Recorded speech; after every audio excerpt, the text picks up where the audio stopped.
Well, hi, Dr. Lyle. Hey, Dr. Lyon, how are you today? I'm doing fine. How are you? Good, good. All is well here out here in California. How are things where you are?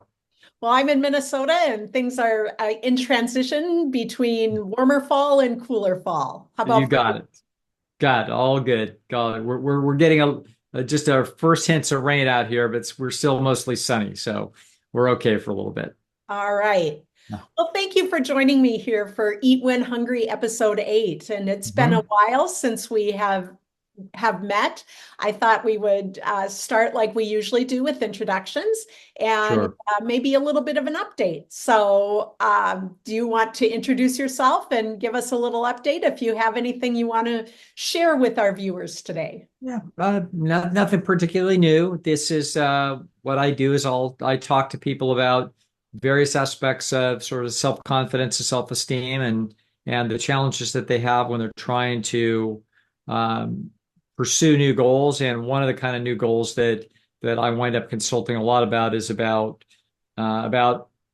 food and health and that sort of thing. So the I'm the author of The Pleasure Trap, which is a book that really the center of that book is the notion that our environment has changed dramatically around us, and so we weren't designed for it. So we weren't designed to be in the eighth grade staring at cell phones and worrying about likes on Instagram, and we weren't designed to be in a world with McDonald's hamburgers. And so there's been major changes in human environment, and those changes, are great in some ways, and they are seriously problematic in others. And so that's what the story of the pleasure trap is.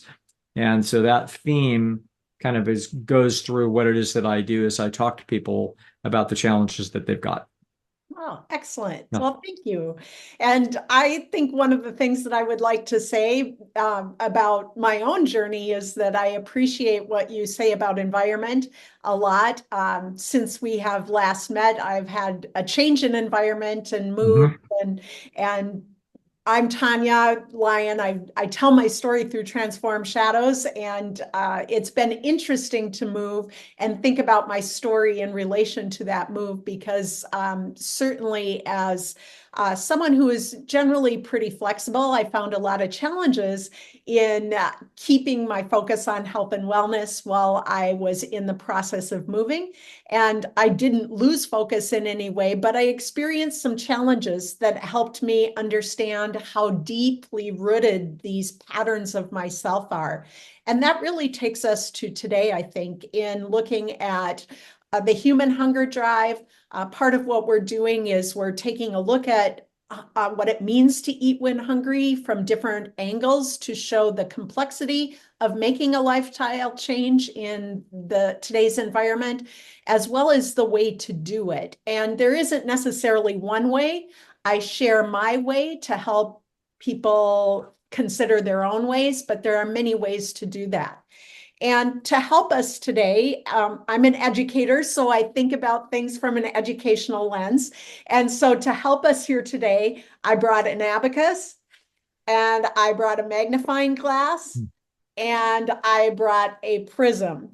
And these tools can really help, I think, us zero in on a topic as we look at the hunger drive today. And I understand that I have one hunger drive, but I didn't come to understand that hunger drive overnight. It's taken me 5 years of significant success, and I'm still learning about what it means to eat when hungry in today's environment. And so my plan is we're going to hold up the prism of the hunger drive, and we're going to look at it from different angles to help us learn. And that's where the magnifying glass comes in because we'll zero in on a couple things, but really there are multiple facets that have helped me in my own quest to lose half my weight and calm the chatter around food in my life.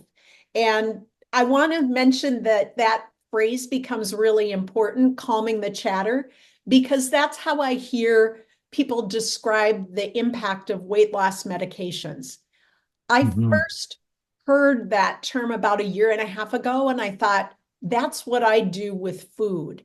And so it is possible to do some of the same things with food that the weight loss medication does, but it definitely is a learning curve that I've experienced for myself, as well as a commitment. So that's really a framework for today's episode. Is there anything Terrific. you'd like to interject at this point? No, let's move forward and let's see where it takes us. Okay, so we'll start with the abacus then. And the way that I see the abacus is that we can zero in on different things that we can understand in terms of a continuum. And so I like how this lays out different features. And so when I look at my own hunger drive, there are a number of different features that I can look at. For the purposes of this episode, I'm just going to list them right now, and then we'll zero in on a couple of them to give examples of what that means. But I had to understand my own hunger drive in relation to excess, to scarcity, and what it means to eat enough. And that's a constantly moving target, which I think we've talked about in other episodes and which will come up today as we visit as well.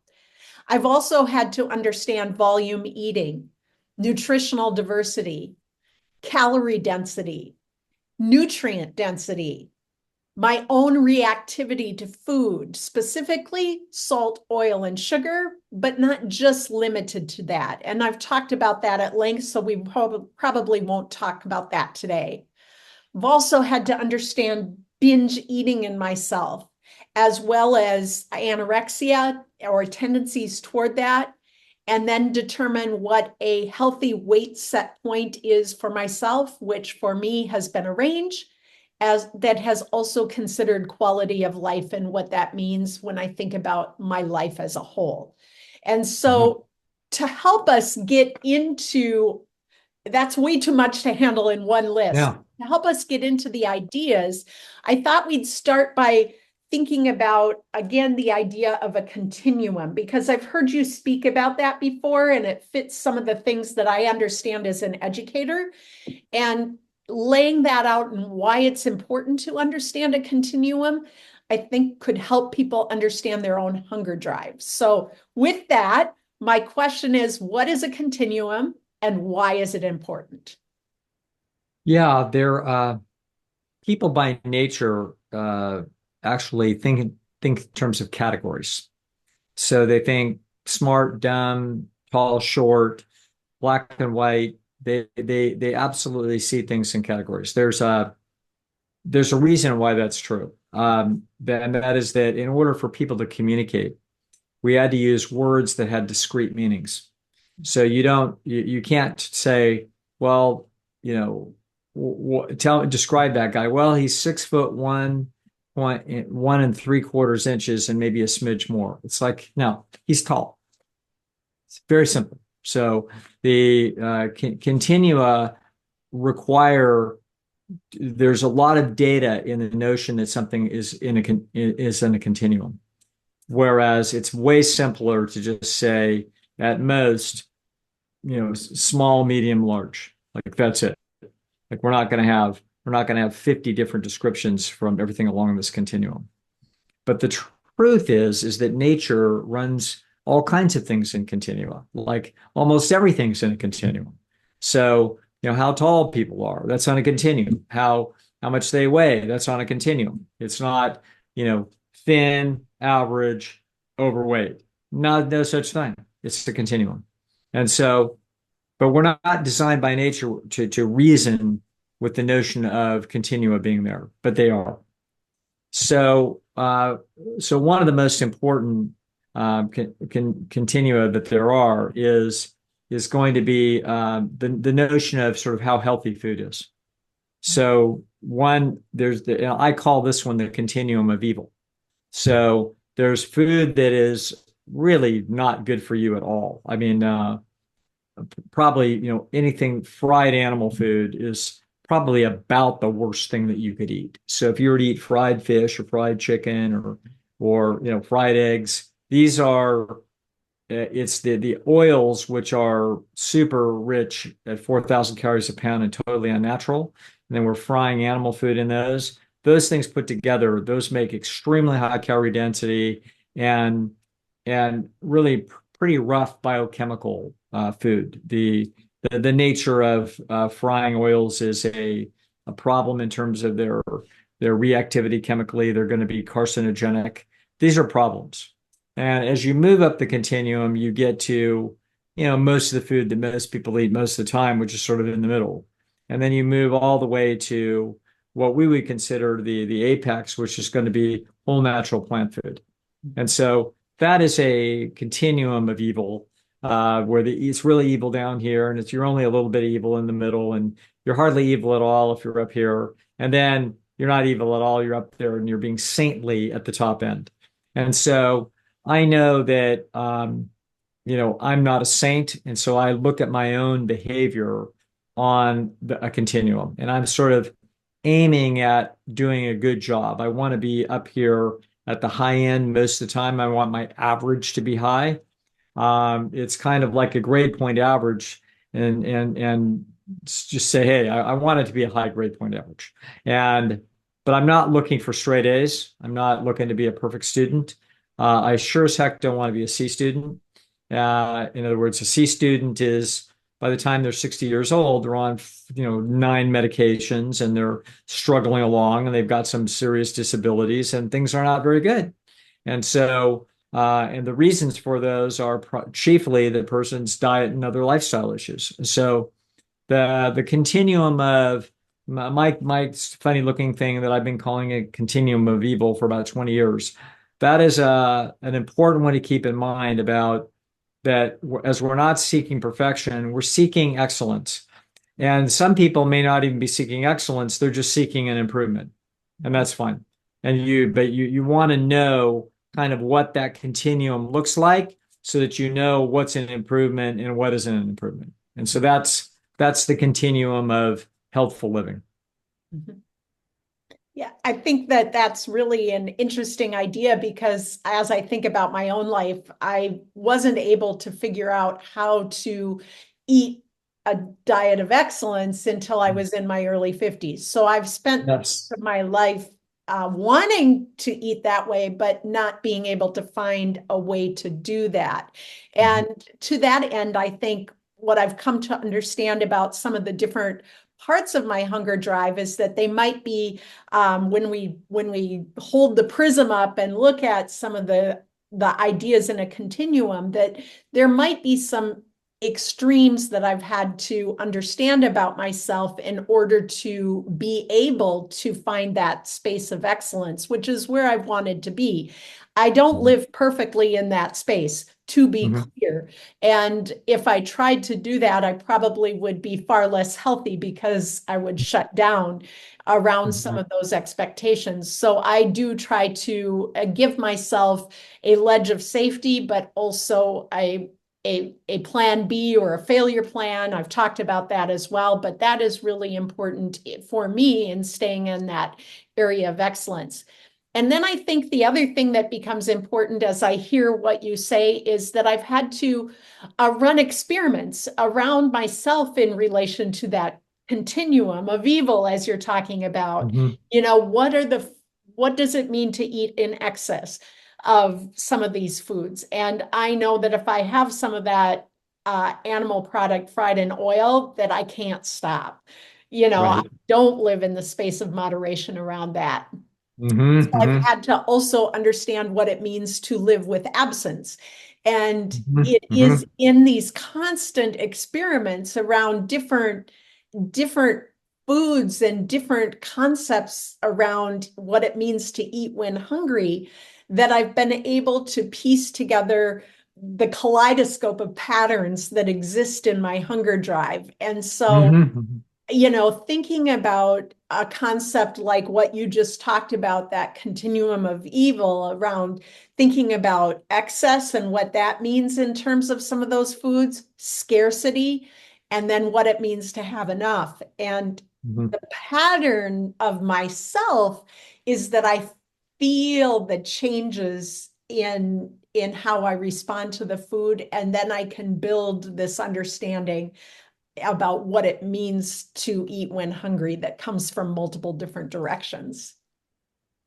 Yes, that's really good. It's me try to synthesize some messages that you were just giving there, and sometimes things are a little bit complicated, and we want to say them more than once from a different view, so people know exactly what we're talking about.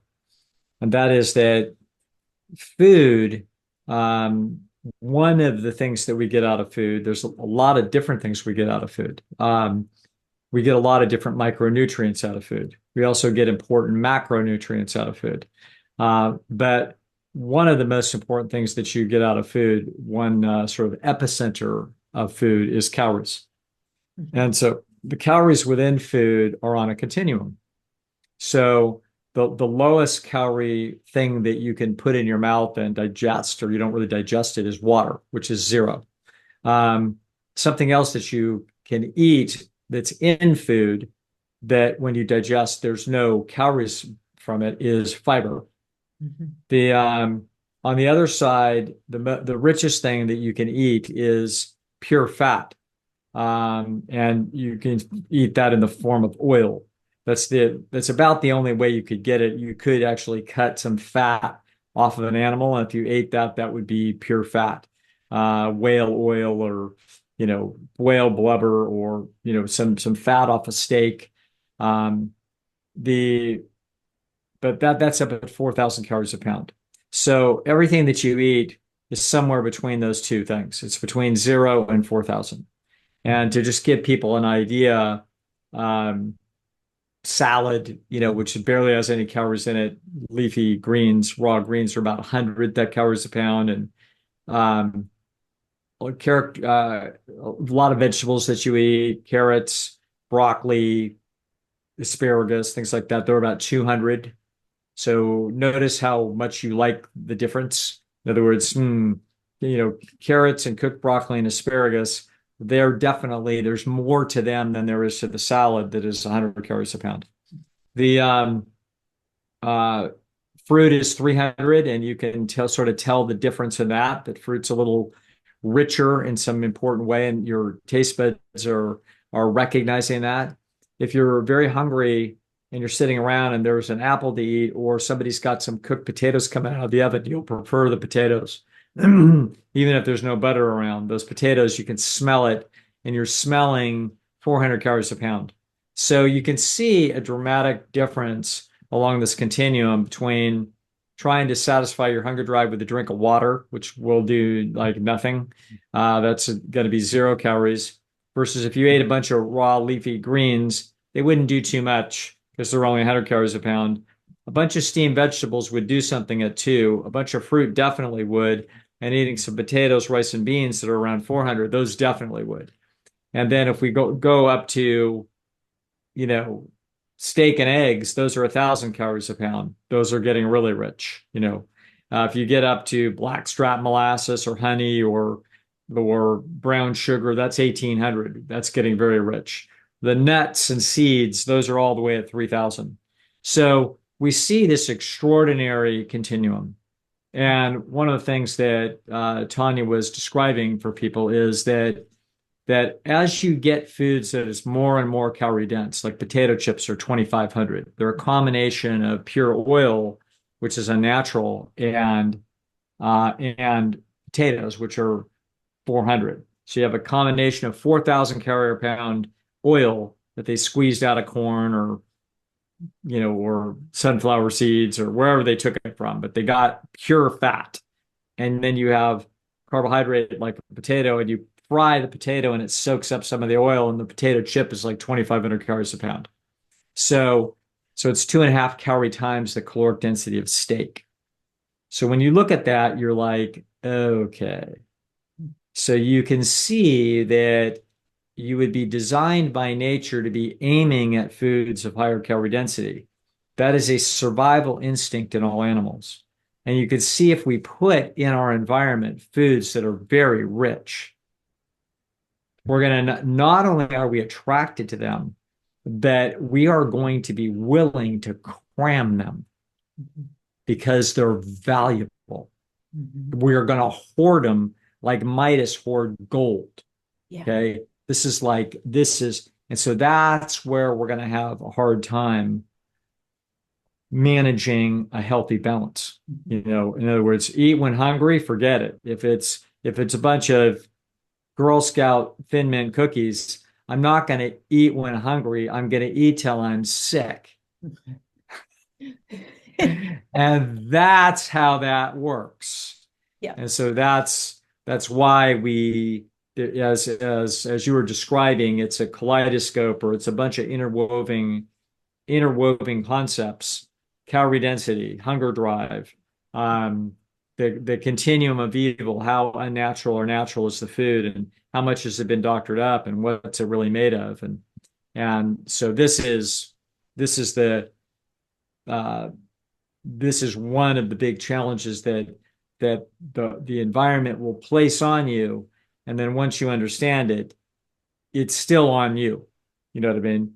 Now you are not being blindsided anymore. You're still being attacked, but you're not being blindsided. And that's the best we could do. Yeah. Yeah.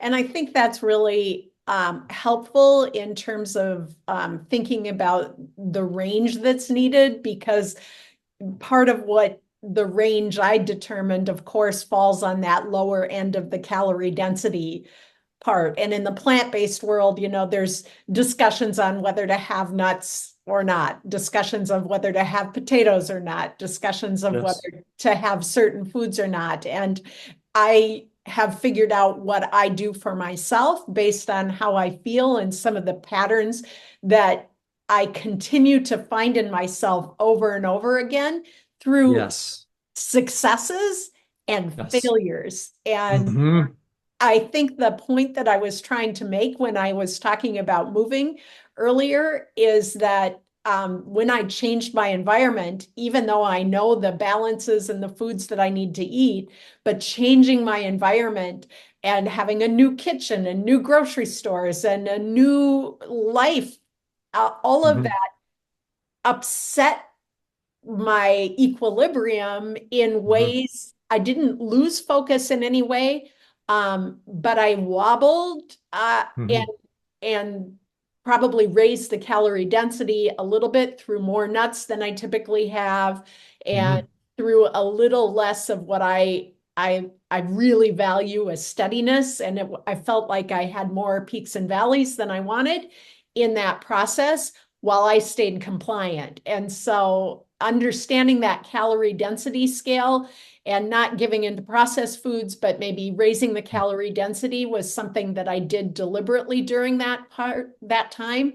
And to speak to your point then, it's a process of learning how to run that adjustment, right? It's in a dynamic process where I used what I knew about myself, and I discovered more things about myself in 5 years in that has been really helpful, that I continue to use around myself. And one of the things that I discovered was how disconcerting it is to go from a low calorie density to a higher calorie density when I'm still eating about the same volume. And there is a psychological process that made me feel like a bigger failure than I was.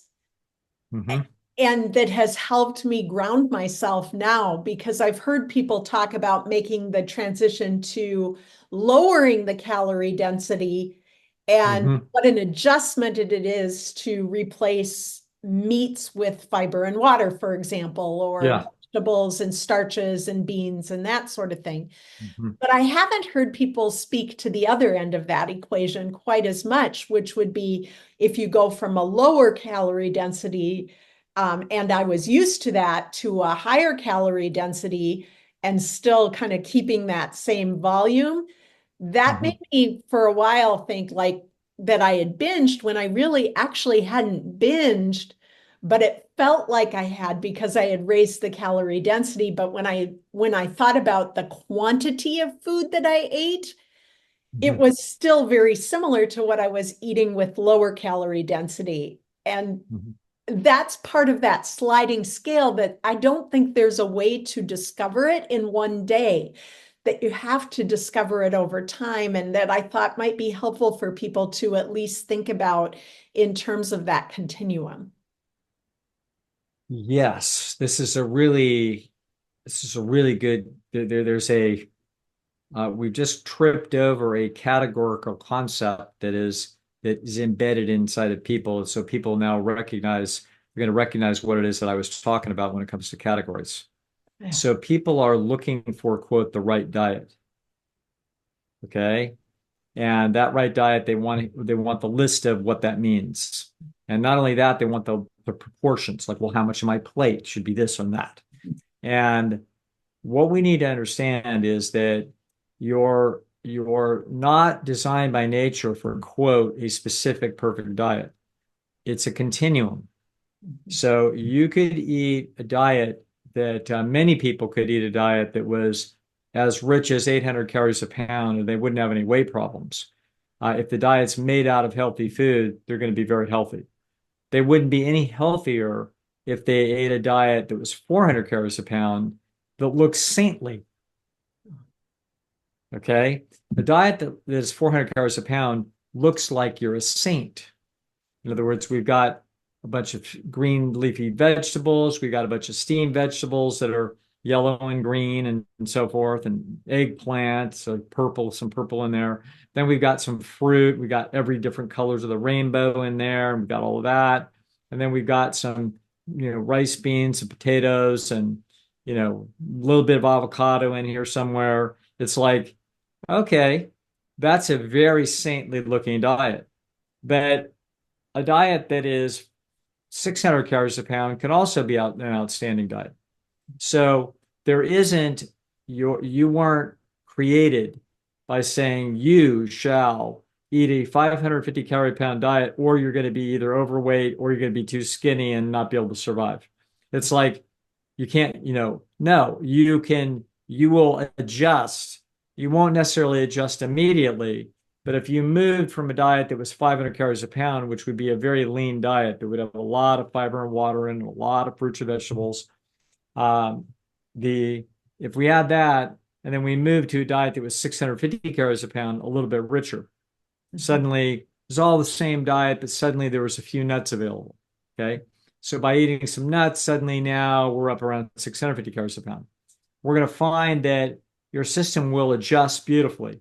There may be a period of time, that a relatively short period of time, where you're actually, the volumetric control mechanisms in your intestinal tract are not used to the richness yet. So you wind up sort of systematically overeating a little bit for a short period of time. But it's a very minor issue, and so it's not going to careen you into trouble. So sort of learning to trust that there isn't one, there isn't one diet configuration. There's a range of dietary configurations. If you get too low, let's suppose a person is eating 350 calories a pound. If you get that low, that is, human beings can survive there, but they won't thrive. You'll find that in those circumstances, what happens is the young women get so thin that they can't reproduce. Mm-hmm. So they may not be anorexic. They're eating such low calorie density that there's no fat on them. And that will shut down their reproductive capacities. If you eat a diet that's too rich, then it starts looking like modern America. Okay. And then everybody's walking around very substantially overweight, and we know they're not as healthy as if they were thinner. They're having health problems associated with their obesity.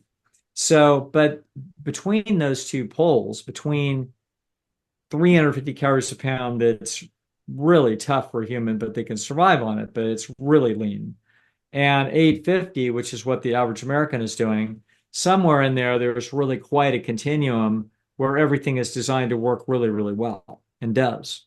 And so the understanding, yeah, we want to get rid of the idea of the diet. Yeah. Yeah. It's a continuum of options Mhm. where we're that if you're anywhere in there, the system balances itself well, Mhm.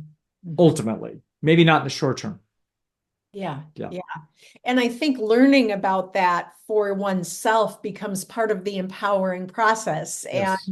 and understanding what that feels like. And I wouldn't have had the language of what that feels like or what the psychological pieces were if I hadn't been paying attention over time and Yes. really working to understand myself around this particular issue, because I know that it takes great vigilance for me to stay eating a diet of health and wellness for myself and staying in an excellent range, because that's where Yes. I have to stay, or anywhere in a moderation realm, I I can't I can't regulate it. And so Right.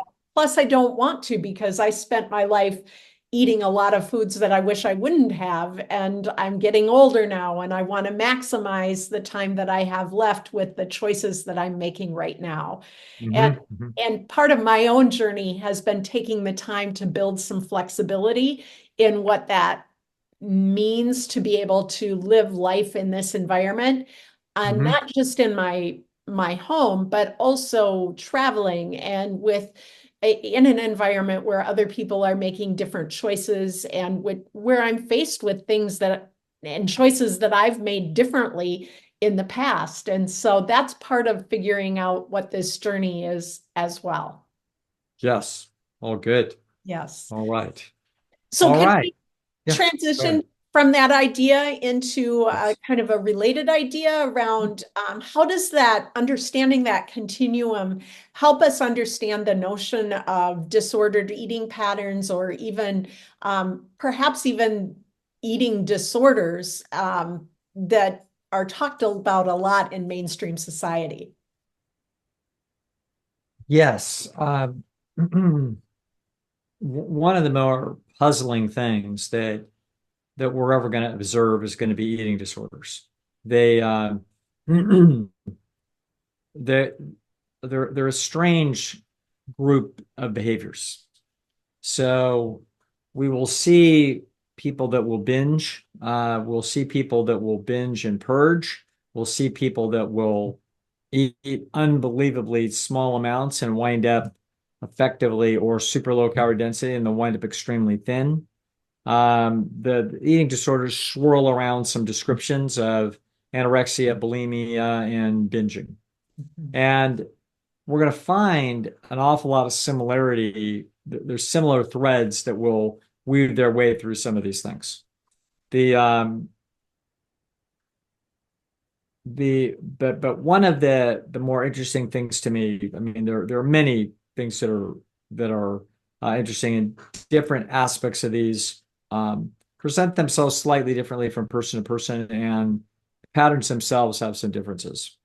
But one of the things that I notice myself is that that people that binge eat, and then very often, or not super often, but occasionally, then they'll also purge. Okay.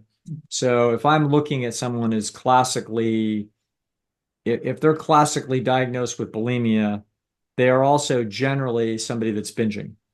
Mm. And what is happening, they're binging before they purge. And so one of the things that's going on is that these people usually have very high self-discipline.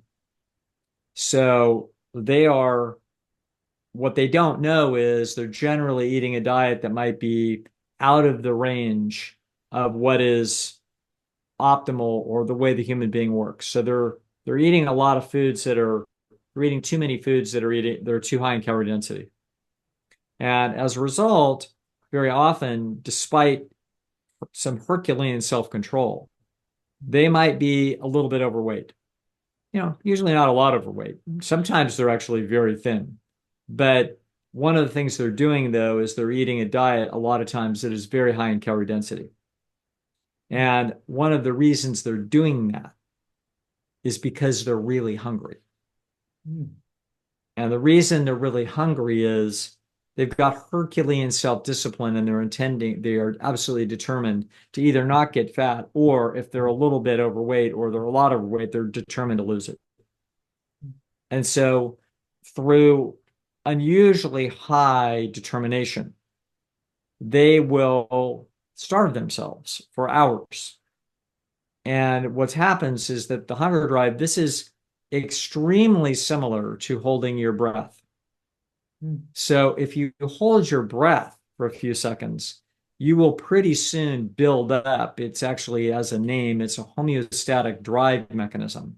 Within 10 or 15 seconds, you're going to be thinking about nothing other than breathing. And pretty soon, your willpower is going to run out, and then you're going to be gasping for breath. Maybe it's after 38 seconds. Maybe if you're really got unbelievable physiology, it might be 2 minutes. But more or less, 20 seconds in, the average person is thinking about nothing other than breathing. And their willpower will, in fact, crack. And that now they're going to breathe. And when they breathe, they don't just breathe, they gasp for breath. Okay. Let's now translate that to thirst. So, okay, we're going to go on we're going to eat nothing but corn chips and oh, I don't know, carrots.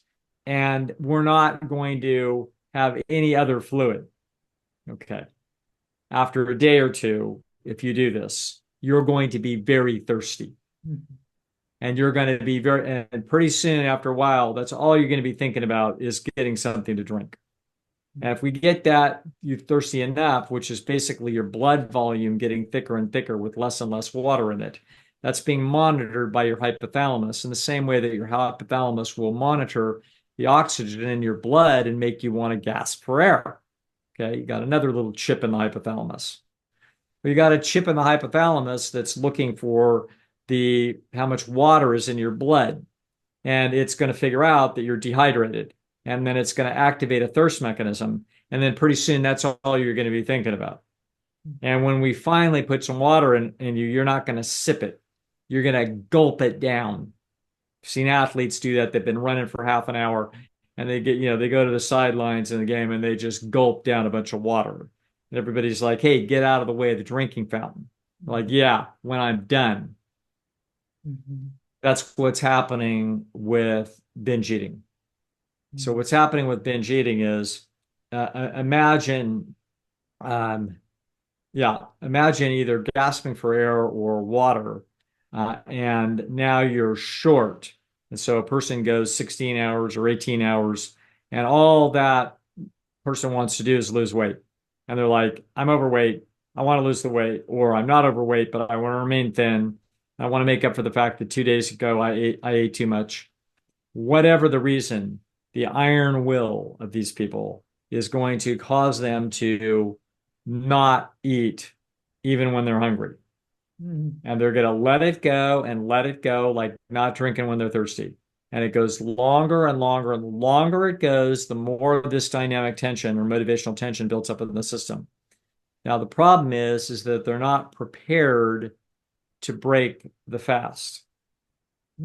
So they have not steamed up a bunch of vegetables. They have made a salad. They don't have some kidney beans and some avocado on a nice raw salad. So they're looking around for something, and that something is likely to be packaged and salty and sugary. It's peanut brittle, whatever.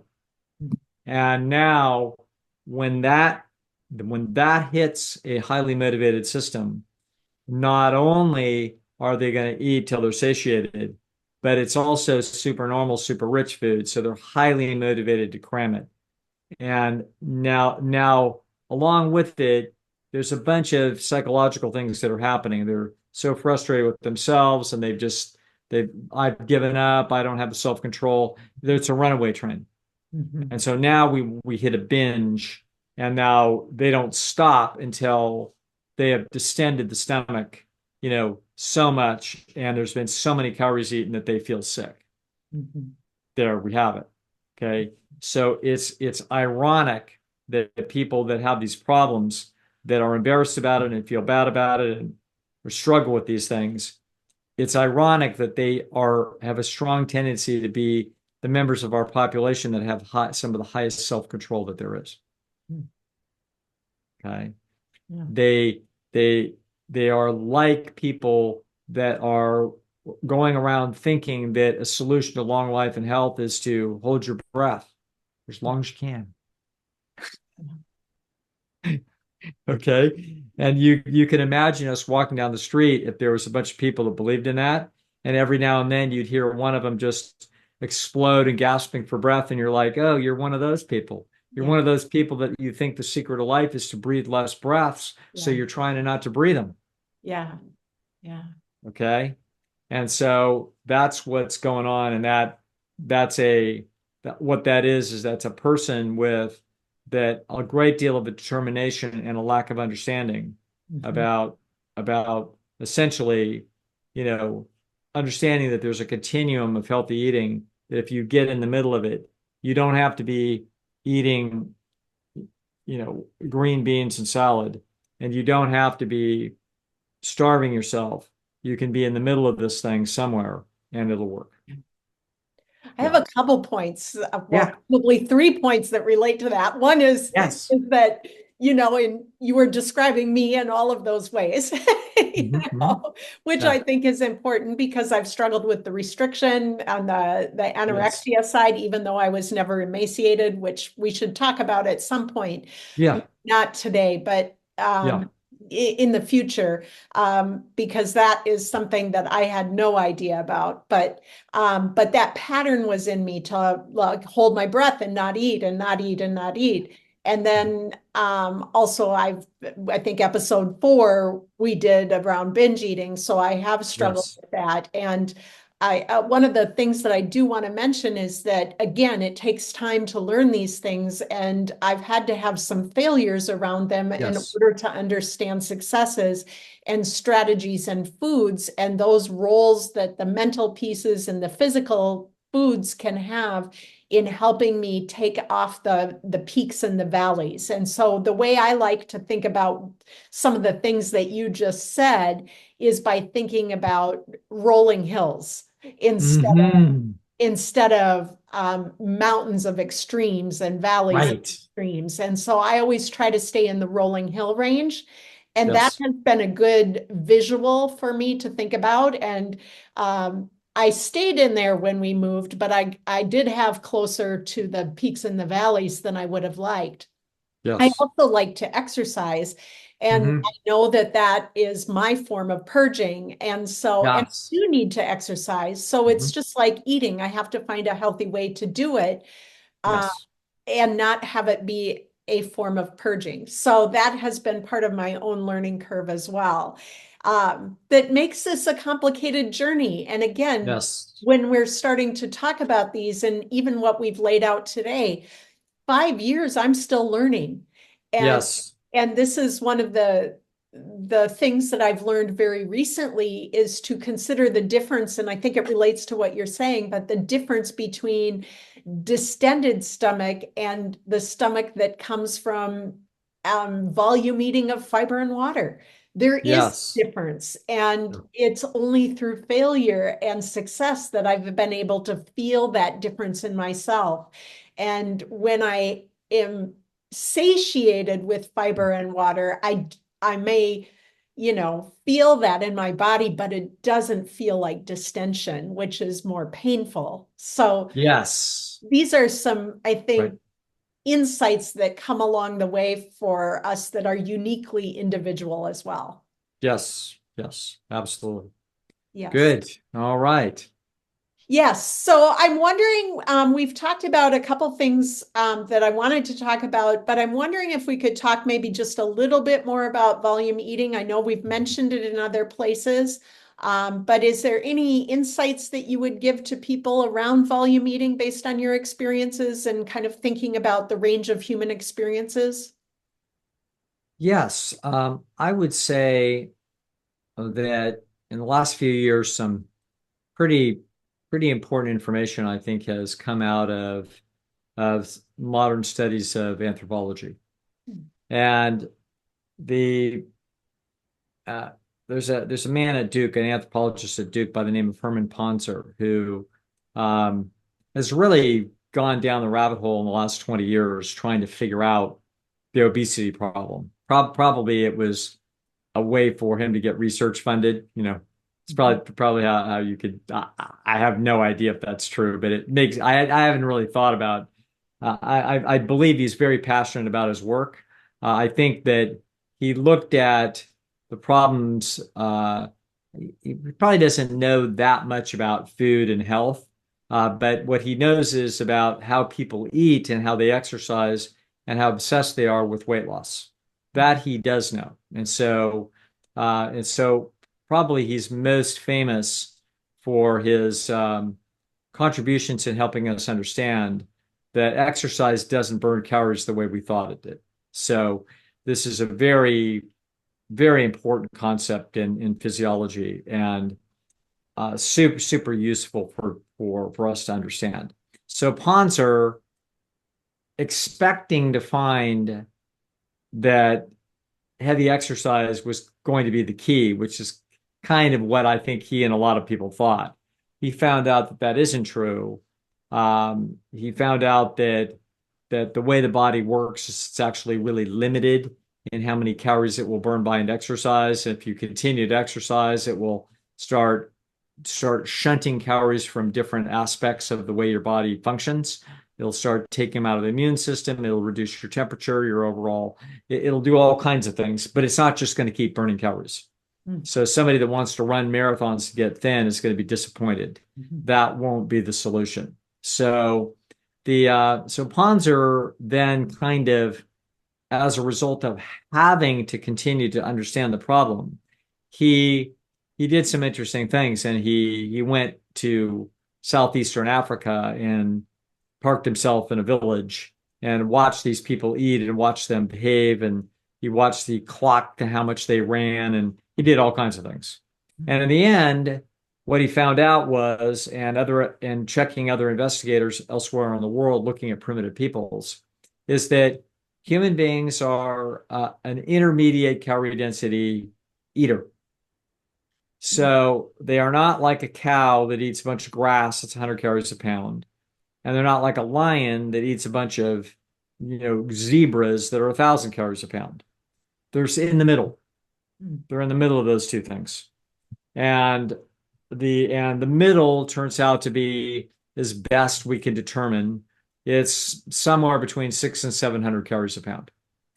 And the interesting thing about that is that the modern American person is eating about 850. So it's surprisingly close. This is really, I'm still absorbing this knowledge, and I try to figure out, I try to look at survey data, which is useless because what people say they eat and what they really eat are two entirely different things. So, it gets to be a little tough research to try to figure out what's going on. I think that, but as a constellation of the evidence, it looks like the average American is eating 850 calories a pound. And amazingly enough, it looks like it's only that much too rich. It's not that much too rich. It's that much too rich. It's not this much too rich. It's this much too rich. It's one whole notch, my dad used to say. And many of the prescriptions of the plant-based docs, if you go down through what it is that what they would say, what they've said is, hey, basically base this thing around these rice, beans, potatoes, corn, oats. In other words, we're going to base this around these starches. And strangely enough, people have been upset about that around the nutritional world, thinking that that's too rich, as if those foods are too rich. Those foods all average about 400 calories a pound. The primitive peoples are averaging 680, which is quite a bit higher. The average American is at 850, which is one notch higher than that. So one of the interesting problems is when people are very diligent about attempting to eat a super healthy diet and they have learned from one or more of the masters of modern nutrition, the problem is that oftentimes that diet is pretty low in calorie density. It's not that you can't survive, but it's on the low side. And what that will cause your hypothalamus to do is to have higher volume. In other words, if the thing was designed for 600 calories a pound and we're going to eat 400 calories a pound, then we're going to eat 1.5 times more food. That's what's going to happen. The system will, in fact, do that. And so this winds up then being something that, if people don't understand it, then they feel like they've overeaten or they've done a bad thing if they've eaten high volume. That winds up being a problem. The they may wind up with some bloating and other issues. In other words, this gets to be they can get lost because they also sometimes the calorie densities that they eat because they think they would be saintly are all the way down to 300 calories a pound. And the truth is, you're getting a long ways away from your ancestors at that level. And what will happen is then people will crash and burn and they'll go eat a pound of cashews, or a pumpkin pie. In other words, they'll just go off the rails, or they'll just throw up their hands and go eat a turkey and cheese sandwich with mayonnaise on it. In other words, we find them careening around and not stable. And one of the things that you just talked about, I was trying to come up with an analogy, and then you had already had it in your mind, which is the rolling hills. Yeah. This is a really good analogy, people. So if you've never heard this analogy, it's a beautiful, it's the first time, I didn't have an analogy for this problem. I knew the problem existed, but I had never actually come up with an analogy. That is a fantastic analogy. You're going to be in a given meal or a given day or a given week, we're going to go higher on the calorie density. And then we're going to turn around and it's going to get a little lower again. We're going to be moving back and forth all the time, but we want to be moving in this range that is natural for the species. Sometimes we're going to have more in our stomach in order to get satiated. We're going to be a little more distended. Fine, that's not a problem. Sometimes if we eat a little richer, as long as the rich food isn't super normal, encouraging us to just cram like crazy and eat 5 boxes of peanut brittle. As long as it's not super normal, but it's just on the richer side of natural, healthy food, then we're probably not going to eat as much because the system will kind of sense that there's more calories in the smaller volume. So we can trust this body if we keep things in the right place in the continuum.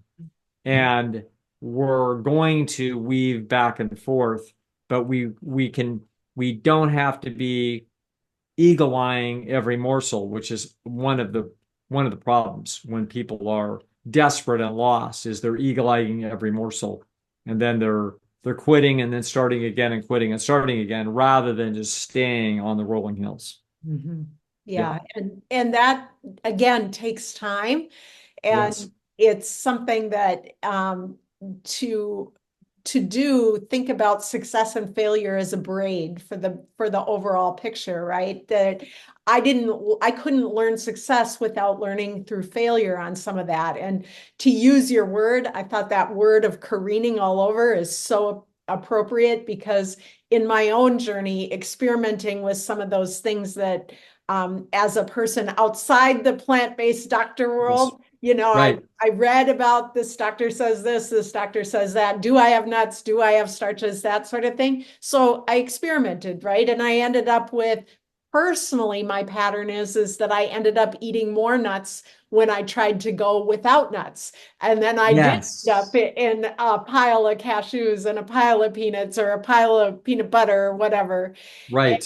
Without going outside, and that was in my success range too. But then to self-correct that, and over time, whenever I do that and eliminate the nuts, I almost always end up eating more than if I had just used them as a condiment most meals, in very reasonable ways, but not excessive ways, again, along the lines of those rolling hills. And the same thing Yes. happened with starches for me, that Yeah. if I tried to reduce and eliminate the starches, eventually I ended up careening that way and not feeling good because it wasn't a rolling hills diet. It was Yes. of extremes and peaks and valleys. So, Right. and I Good. maybe on that note is a good way to just encourage people to think about the fact that all of what you learn about the hunger drive every day can be a learning opportunity, whatever it is that you're eating, as you think about some of these concepts around calorie density, nutritional diversity, volume eating, excess, scarcity, just enough. Every day really is an opportunity to learn. You just, this was really good. I had been in this space for 30 years, and this problem that we just talked about today is discussed and understood by everybody that's tried to live this.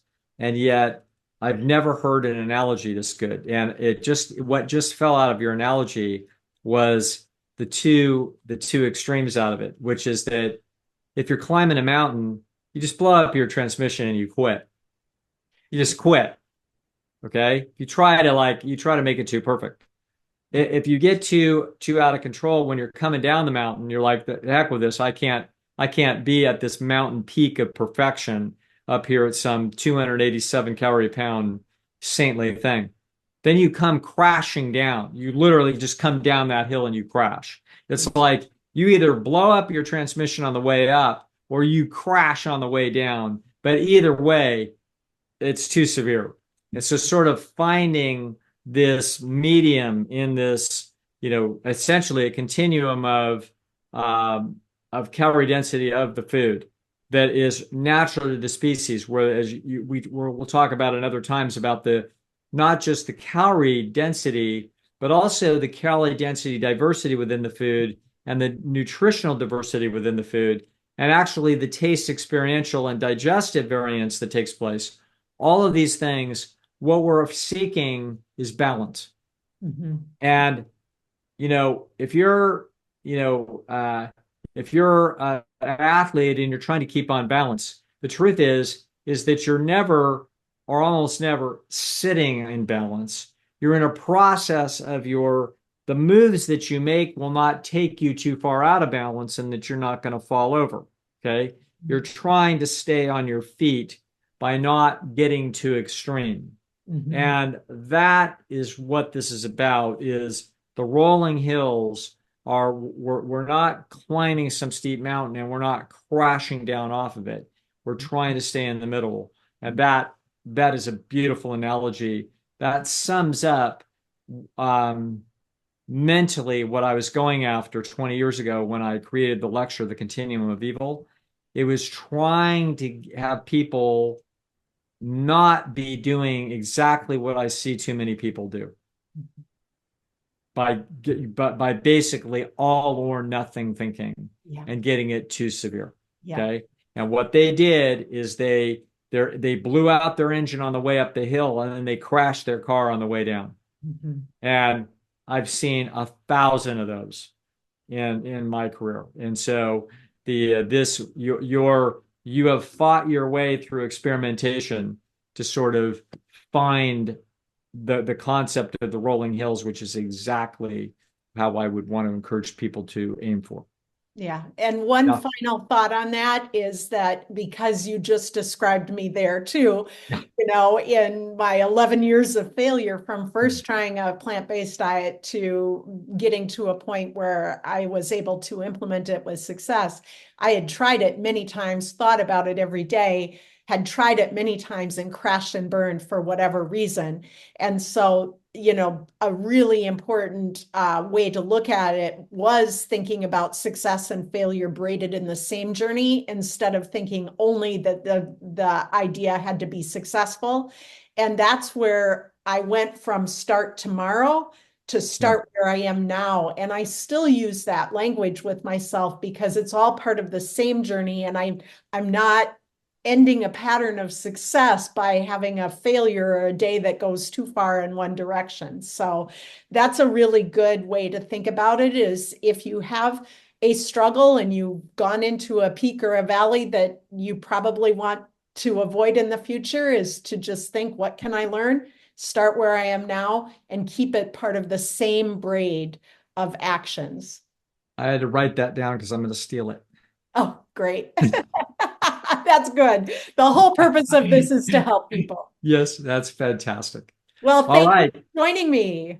My great pleasure as always. And I look forward to next time. And until then, health for everybody.